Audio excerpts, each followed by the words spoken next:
Bonjour tout le monde, c'est M. Sadio, le directeur de l'école Guy-Banard 2.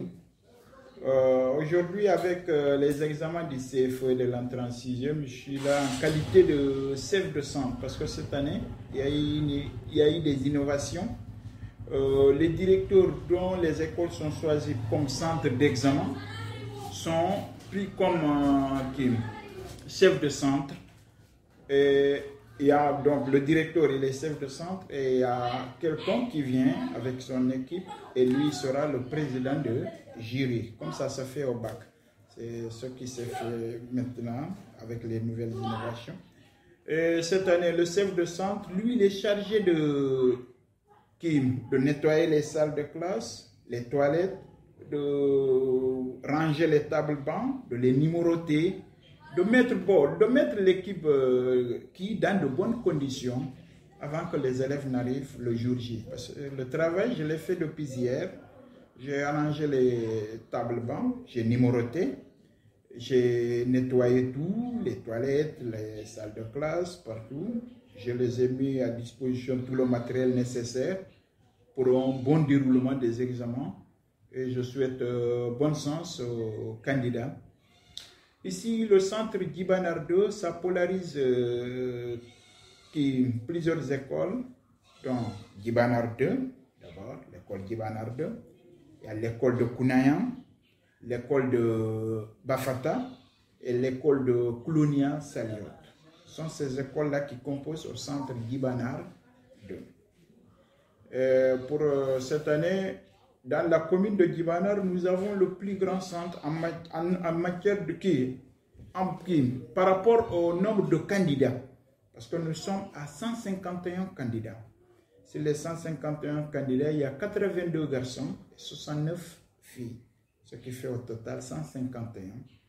Et dans les 151, on remarque deux absences, deux garçons. Un garçon de Guy-Banard 2 et un garçon de Kounayan. Du côté des filles, il n'y a pas d'absent. Donc, si vous faites 151, vous enlevez les deux absents. Donc, il y a 149 qui ont composé dans le centre Guy-Banard pour ce qui est de ces examens. Matin, l'état d'esprit des gosses, j'ai trouvé des gosses un peu concentrés par rapport aux épreuves. Parce qu'il y a d'autres, c'est la première fois, bien, même si on a quelques redoublants. C'est la première fois qu'ils attaquent l'examen des CFE et de l'entrée en 6e. Donc, ils ne connaissent pas comment se déroulent les épreuves. Donc, ils étaient très concentrés le matin. C'est après les premières épreuves du matin que j'ai vu, ils se sont relaxés un peu.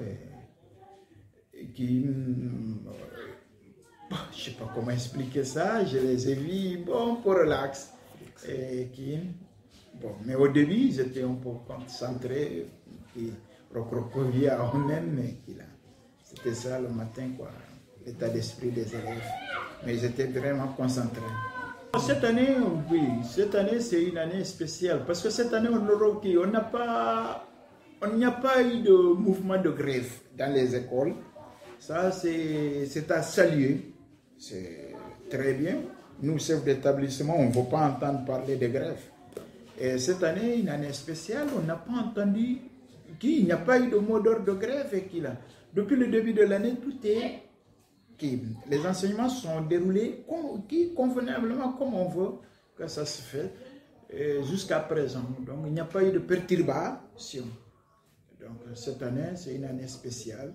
Et depuis le début, au début, c'est ce qui nous a un peu créé des problèmes, c'était des problèmes des extraits des élèves. Parce que jusqu'au mois de janvier, il y avait beaucoup d'élèves qui n'avaient pas encore d'extrait. Mais Dieu merci, avant la fermeture des dépôts, beaucoup d'élèves ont eu à déposer les extraits. Il n'y a que quelques élèves qui n'ont pas pu déposer les... Mais avec le nouveau système, même si on n'a pas d'extrait, on peut faire l'entrée en 6e, parce qu'il suffit de donner une date, lieu de naissance à un élève, en attendant de chercher l'extrait de naissance. Mais avec ça, l'élève, quand vous lui trouvez une date et lieu de naissance, le jour qu'il ira pour chercher l'extrait, il revient jusqu'à l'école et vous lui donnez la date et lieu de naissance qu'on trouve dans le dossier qu'on a déposé à l'inspection. C'est la date là qu'il va prendre et amener à la mairie pour qu'on lui fasse un extrait de naissance. J'ai eu à parcourir quelques épreuves et je ne vois pas là où les élèves peuvent dire qu'ils n'ont pas fait ça en classe. Parce que pratiquement ce qu'on a donné, les élèves ont vu ça en classe. Le problème, c'est celui qui n'apprend pas. Parce que beaucoup d'élèves, à part l'école, ils n'ouvrent pas de cahier à la maison. Ils n'ouvrent le cahier qu'à l'école. C'est un problème avec les parents d'élèves. Ça, c'est un problème avec les parents d'élèves. Donc, à part ça, bon, il n'y a pas... On demande aux parents d'élèves de suivre beaucoup les élèves et de nous aider à ce que les élèves étudient beaucoup à la maison. Je m'excuse de la répétition avec mon élève que j'ai répété jusqu'à 3 fois. Ils doivent nous aider à pousser les enfants à apprendre beaucoup à la maison. Parce que le constat qu'on a fait, les élèves n'ouvrent les cahiers qu'à l'école. Vous donnez un exercice, ils vont avec à la maison, ils reviennent le lendemain matin, avant que le maître n'arrive, quand il les voit, faire les exercices là en classe. Alors que c'est des exercices à faire à la maison. Ça montre que l'élève n'étudie pas à la maison. S'il étudiait à la maison, il allait faire ça là-bas. Donc, si l'élève attend toujours jusqu'à l'école pour ouvrir son cahier et apprendre, là, ça va amener des problèmes. Il y aura toujours des manquements. C'est ce qu'on demande aux parents de nous aider à pousser les élèves à apprendre beaucoup à la maison. Ok. Aujourd'hui, presque l'école tire à sa fin. Aujourd'hui, demain, c'est le dernier jour des enfants. Qu'est-ce que vous dites aux parents pendant ces vacances? Pendant ces vacances, je demande aux parents et à nos frères et sœurs qui sont étudiants. Et moi, je tire chapeau à Djibana parce que chaque année, Djibana organise des cours de vacances. Des cours de vacances. C'est difficile de trouver ça ailleurs. Alors qu'à Djibana, moi, je suis fréquent, même pendant les vacances, je suis fréquent à Djibana. Et parfois, je passe même jusque dans les écoles où on fait les cours de vacances pour encourager nos frères et sœurs qui dispensent des cours de vacances aux enfants. Je demande aux parents de pousser les élèves à aller suivre les cours de vacances. On est au mois de juin. Cours de vacances, ça débute souvent au mois d'août. Donc, ils peuvent suivre tout le mois de juillet et au mois d'août, on enchaîne. Et on a fait le constat. Les élèves qui ont fait des cours de vacances sont très brillants à l'école après. Parce que les cours de vacances, ils ont eu à avoir beaucoup de choses. À l'école, ça devient de la révision pour eux. Parce qu'ils ont déjà vu ça en cours de vacances. C'est pourquoi je pousse les parents à amener les élèves à faire des cours de vacances. Et là, chapeau à notre CGE. Et pour ne pas le nommer, Mamadou Gassama, lui, vraiment, c'est un travailleur. Ce qu'il fait à l'école ici, il fait du bon travail, du très bon travail. Parce que lui, il est disponible à tout moment. Il est disponible à tout moment. Depuis que moi je suis là, moi je suis arrivé ici en octobre 2016. Depuis que je suis là, de octobre 2016 jusqu'à présent, je n'ai jamais vu quelque chose qu'on lui demande de faire qu'il n'a pas fait. Il est très dispo. Il appelle même la nuit, il y a ceci, il y a cela. Autant quand 2016, 2017, on avait une cantine ici. Il arrive que le camion est à l'école parfois à des heures tardives la nuit. Mais il suffit de l'appeler pour lui dire, ah, le camionneur m'a appelé pour me dire qu'il y a les vivres qui sont arrivés à l'école.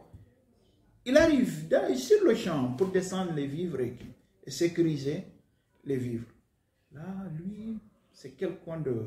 Vous l'avez vu aujourd'hui, il a un problème, il a fait un accident, il a un problème de genou. Mais malgré ça, il est là avec moi depuis hier. Depuis hier, c'est lui qui m'a aidé à ranger les salles de classe, à nettoyer tout. Donc lui, mention spéciale à lui. Oui, pour la sécurité de l'école, vous-même, vous l'avez remarqué. En plein centre d'examen, en plein épreuve, vous voyez des motos qui passent. Des motos qui passent, des gens qui passent. Et voilà. Donc ça, il n'y a pas de sécurité pour ça. Donc pour le forage aussi, il nous faut de l'eau courante. Et le forage, l'école ne peut pas prendre ça en charge pour sa réparation. Parce que ça coûte trop cher. C'est pourquoi on lance les bonnes volontés qui peuvent nous aider pour réparer le forage de l'école Guibanar 2. Parce que c'est un forage qui, non seulement ça fournit l'école à nous, mais aussi le quartier. Quand c'était fonctionnel, c'est pratiquement tout le quartier qui venait puiser là-bas. Donc, si quelqu'un peut venir en aide à l'école pour réfectionner ça, à savoir que ce n'est pas l'école seulement qui l'a aidé, mais elle a aidé tout ton quartier, voire tout ton village.